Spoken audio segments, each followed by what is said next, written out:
جناب اسپیکر، ایک بات بڑی واضح ہے کہ ختم نبوت کا مسئلہ ہو، ناموس رسالت کا مسئلہ ہو، اس پر کسی ایک مسلمان کی یا کسی ایک گروہ کی کوئی اجارہ داری نہیں ہے۔ یہی وہ نقطہ ہے جہاں پر امت مسلمہ سب متفق ہے۔ آقائے دو جہان صلی اللہ علیہ وسلم واحد شخصیت ہے جو پوری کائنات کے لیے ایک مشترک شخصیت ہے، جس کے لیے ہر ایک کے اندر کے جذبات ہیں۔ مجھے یاد ہے سن 1974 میں جب ختم نبوت کی تحریک چلی تھی تو میں اس وقت اکوڑا خٹک میں پڑھتا تھا، اور میرے والدہ والد صاحب سب ملتان میں رہتے تھے، تو میں چھٹیوں پہ گیا تھا اور وہ چھٹیاں میں نے جیل میں گزاری تھی۔ اس جیل میں میرے ساتھ پیپلز پارٹی کے لوگ بھی تھے، حالانکہ ذوالفقار علی بھٹو صاحب کی حکومت تھی، اور جب ہم ان سے پوچھتے تھے کہ بھئی ہم تو تحریک چلا رہے ہیں، بھٹو صاحب سے مطالبہ کر رہے ہیں، پیپلز پارٹی کی حکومت ہے، آپ کیسے اس تحریک میں؟ اور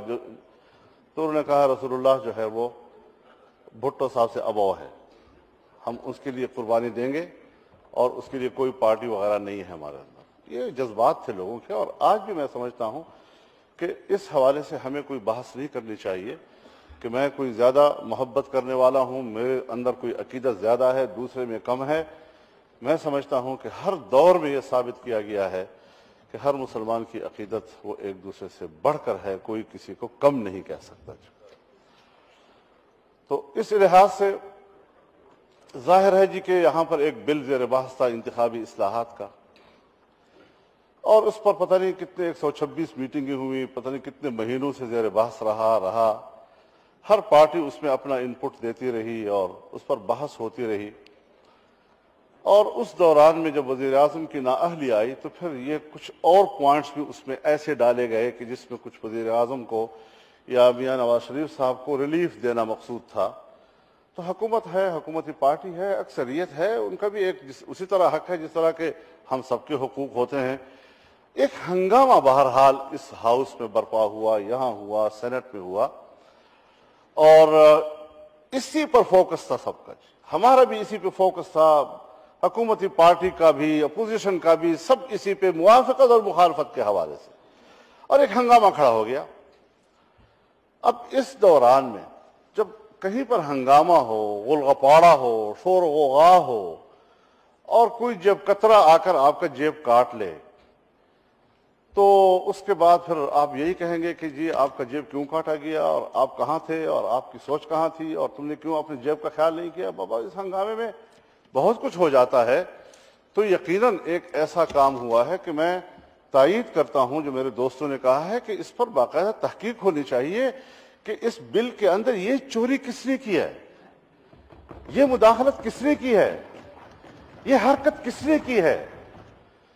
تو اسی پہ سب پریشان ہیں۔ اب جب ایک سیاسی محاذ پر ہم سب ایک دوسرے کے خلاف فریق ہیں تو کوئی ایک پر پریشر ڈالنے کی کوشش کر رہا ہے تو کوئی دوسرے پر پریشر ڈالنے کی کوشش کر رہا ہے۔ جیسے میں نے ایک جملہ کہا اور فوراً ایک پریشر آ گیا اور شاہ محمود صاحب فوراً احتجاج میں آ گئے۔ تو اسی طریقے سے ہر ایک الیکشن بھی آ رہا ہے، ہم پوائنٹ سکورنگ بھی کر رہے ہیں، الیکشن انتخابات کے لیے اس کو ایک ایشو بھی بنا رہے ہیں، ہر ایک اس حیثیت سے سوچ رہا ہے، جو میں سمجھتا ہوں نہیں ہونا چاہیے اس انداز کے ساتھ ہماری سوچ۔ لیکن اب مسئلے کے بہت سے پوشیدہ پہلو سامنے آ رہے ہیں۔ جس چیز کو ہم نے متفقہ طور پر طے کیا کہ واپس بحال کرنا ہے، اور یہاں پر بل آیا اور اتفاق ہو بھی گیا، تب بھی حضرت اس کے اندر اور نکات سامنے ابھر رہے ہیں کہ وہ جو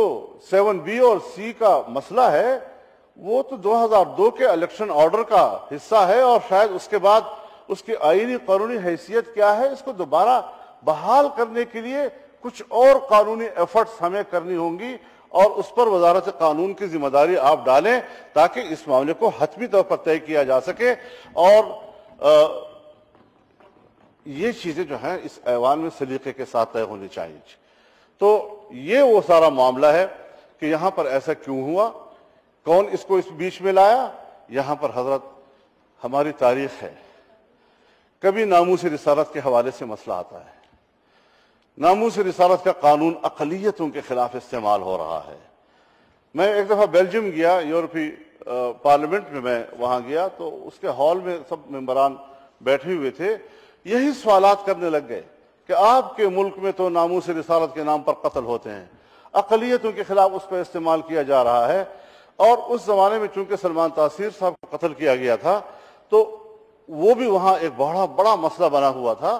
تو میں نے ان سے کہا جان ایف کینیڈی کو کس نے قتل کیا، انور سادات کو کس نے قتل کیا، اندرا گاندھی کو کس نے قتل کیا، راجیو کو کس نے قتل کیا؟ پوری دنیا میں اس قسم کے واقعات ہوتے ہیں، کوئی یہ نہیں ہے کہ ایک پاکستان میں ہو گیا اور آپ نے اسی کو پکڑ لیا کہ صرف پاکستان میں ہی ایسا واقعہ ہوا ہے۔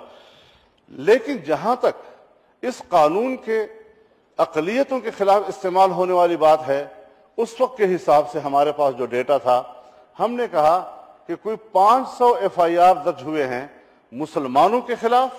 اور کوئی 40 یا 50 کے درمیان کیسز ہیں جو اقلیتوں کے حوالے سے ہیں۔ اس ریشو کو دیکھتے ہوئے کون کہہ سکتا ہے کہ یہ اقلیتوں کے خلاف غلط استعمال ہوا ہے؟ یا اور آپ دیکھ رہے ہیں آج بھی آپ دیکھ رہے ہیں کہ ممتاز قادری تو پھانسی چڑھ گیا،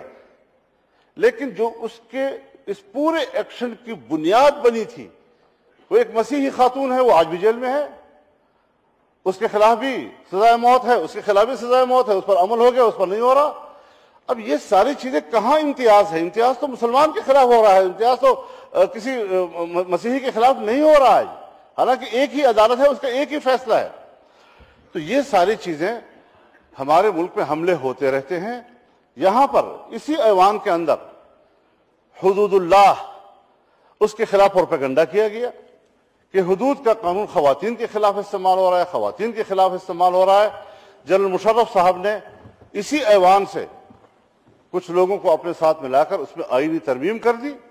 اب کہتے ہیں جی ہم نے کوئی تبدیلی نہیں کی۔ میں نے اس وقت بھی کہا کہ ایک ہے محض قانون کے اندر تبدیلی کرنا، ایک ہے اس قانون کی پاداش میں جو ایک مقدمے کا پروسیجر ہوتا ہے،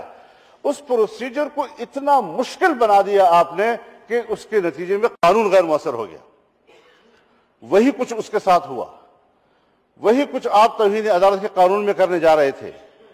وہی کچھ آپ یہاں اس ختم نبوت کے مسئلے میں کرنے جا رہے ہیں کہ جن نفس قانون کو تو ہم نے نہیں چھیڑا، نفس قانون تو اپنی جگہ برقرار ہے، لیکن اس قانون کے آگے پیچھے جو تھوڑی سی اور قانونی تقاضے ہوتے ہیں یا مقدمے کے یا اور مزید پروسیجر ہوتا ہے، اس پروسیجر کو آپ اتنا مشکل بنا دیتے ہیں یا اس میں اتنا اس کو لغو کر دیتے ہیں کہ پھر نفس قانون کی کوئی حیثیت نہیں رہتی، اور اس سے جو آئین دشمن، ملک دشمن، مذہب دشمن طاقتیں جو اس کا فائدہ اٹھانا چاہتی ہیں وہ پھر اپنا فائدہ اٹھاتی ہیں۔ چنانچہ آج آپ کے اس ملک میں زنا بالجبر کو، صرف بالجبر کو زنا کہا جا رہا ہے۔ زنا بالرضا قانوناً اس وقت اس کی حیثیت یہ ہے کہ وہ ایک جائز امر ہے، جبکہ شریعت کی روح سے اس پر بھی حد ہے، اس پر بھی حد ہے، وہ بھی جرم ہے، وہ بھی جرم ہے۔ لیکن ایک کو آپ نے اتنا مشکل بنا دیا کہ اب آپ کے قبائلی ماحول میں، آپ کے سندھ میں، آپ کے بلوچستان میں قبائل لوگ ہیں، پنجاب میں ہیں، وہ پھر براہ راست اب قتل کریں گے، وہ قانون کی طرف رجوع نہیں کریں گے۔ تو یہ مشکلات جو آپ کے ملک میں پیدا کی جاتی رہی ہیں، اور آج پھر ختم نبوت کے حوالے سے ایسی چیزیں اندر اس بل میں گھسیٹ دینا کہ لوگوں کی نظریں ایک اور چیز پر مرکوز ہیں، اور آپ نے اس کے بیچ میں اور چیز لگا کر تاکہ کسی طریقے سے پاس ہو جائے گا تو پھر دیکھا جائے گا۔ اگر حافظ حمداللہ صاحب کو ادراک ہو بھی گیا تھا سینٹ میں تو ان کو بھی انفرادی حیثیت میں ہوا تھا، انہوں نے وہاں کوشش کی، صرف مسلم لیگ نون کو آمادہ کر سکے، باقی سب نے اس کے خلاف ووٹ دے دیا، اور پھر یہاں قومی اسمبلی میں آیا۔ پھر یہاں پر اگر ہمارے شیخ رشید صاحب نے اس حوالے سے اٹھایا ہے مسئلے کو، تو یہ بھی ذرا بتایا جائے کہ یہ ادراک اس کو کس وقت ہوا۔ اسی وقت ہوا، کسی نے کان میں کہہ دیا، اس سے پہلے اس نے مطالعہ کیا تھا، سٹڈی کیا تھا، لیکن یہ کہنا کہ شیخ رشید صاحب وہ شخصیت ہے، کیا وہ مسلمان نہیں ہے؟ کیا ان کے وہ جذبات نہیں ہیں جو میرے جذبات ہوں گے؟ کیا ان کا فریضہ نہیں ہے؟ ہر ممبر کا جو یہاں بیٹھا ہوا ہے اور آقا دو عالم کا اپنے آپ کو غلام سمجھتا ہے اور ختم نبوت کے عقیدے سے اور اس کی محبت سے سرشار ہے،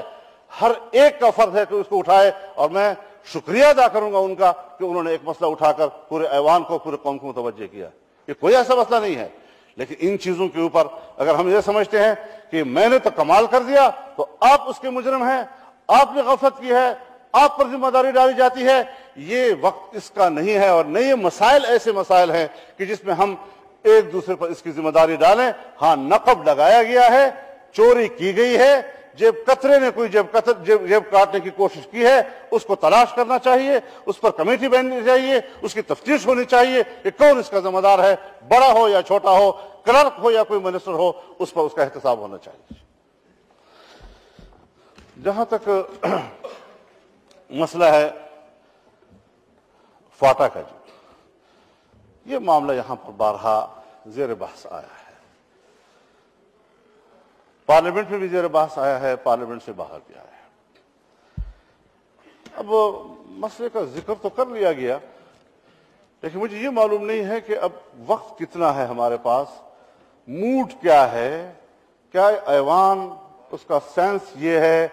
کہ اس موضوع پر بڑا تفصیلی ڈیبیٹ کیا جائے یا ایک اختصار کے ساتھ بات کی جائے.